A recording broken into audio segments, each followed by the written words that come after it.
नमस्कार, मी समृद्धीज kitchen world मध्ये तुम्हा सर्वांचं स्वागत। आज आपण बनवणार आहोत फ्रेंच फ्राईज। यासाठी इथे बटाटे घेतलेले आहे मी। तुम्ही बघू शकता हे बटाटे मी सोलून स्वच्छ धुवून असे घेतलेले आहे। 4-5 बटाटे इथं हे याचे काही तुकडे मी केलेले आहेत फिंगर चिप्स सारखे, आणि हे अशा प्रकारे कापून आधी नंतर याचे तुकडे केलेले मी तुम्हाला तसे कापून दाखवणार आहे।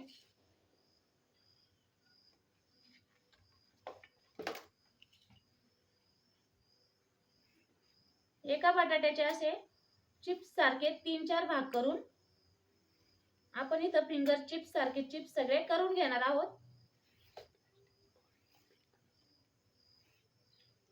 मुलांची फरमाईश होती की मम्मी आज फ्रेंच फ्राईज बनव, म्हणून मग मी तयार करायला घेतले। हे बघा, तुम्ही बघू शकता अशा आकारात आपल्याला सगळे फ्रेंच फ्राईज बनवायचे आहेत बटाट्याचे कापून। तर मग मी हे सगळे आता कापून घेते। इथे आपले फ्रेंच फ्राईज मी सगळे कापून घेतलेले आहे। तुम्ही बघू शकता एकसारख्या आकारात असे मस्त आपले तयार झालेले आहे। हे आपण असे स्वच्छ धुवून घेणार आहोत। आता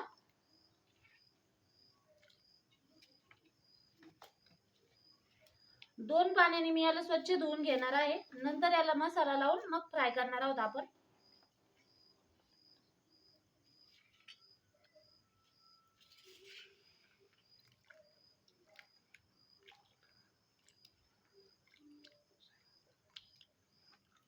दोन पाण्याने व्यवस्थित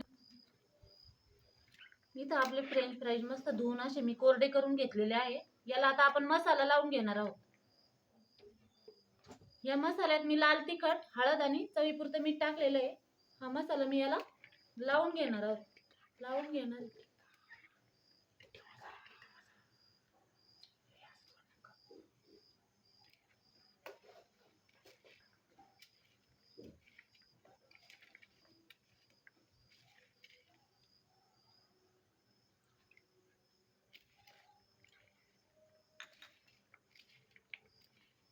व्यवस्थित असं मसाल्याचं कोटिंग याला व्हायला पाहिजे, जेणेकरून आपले फ्रेंच फ्राईज असे कुरकुरीत आणि छान चवदार होतील।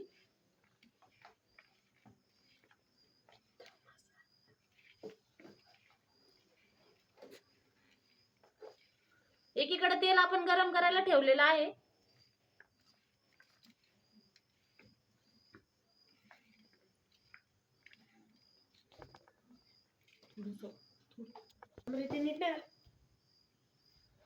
आपले सगळे फ्रेंच फ्राईज असे व्यवस्थित कोट झालेले आहे। तुम्ही बघू शकता। आता एक एक करून आपण हे तळणार आहोत।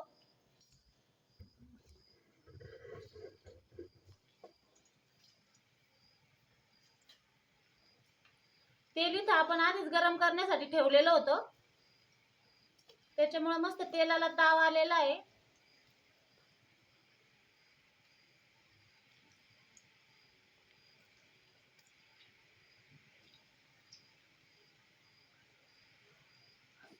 तेलाच्या आकारात जेवढे बसतील तेवढे टाकायचे, जास्त पण टाकायचे नाहीये।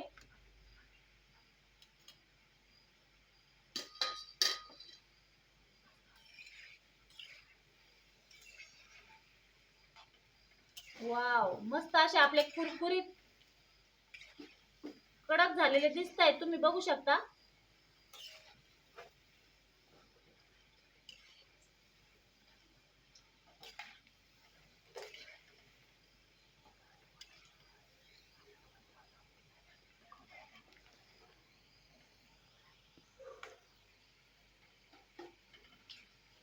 तुम्ही बघू शकता मस्त असे आपले तयार झालेले फ्रेंच फ्राईज तळून। छान असं कोटिंग आलेलं आहे त्याला मसाल्याचं।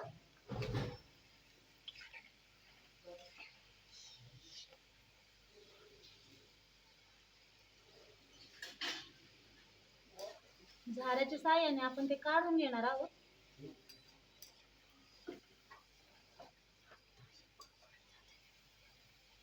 छान असा कडक कडक असा आवाज येतोय आपल्या फ्राईजचा।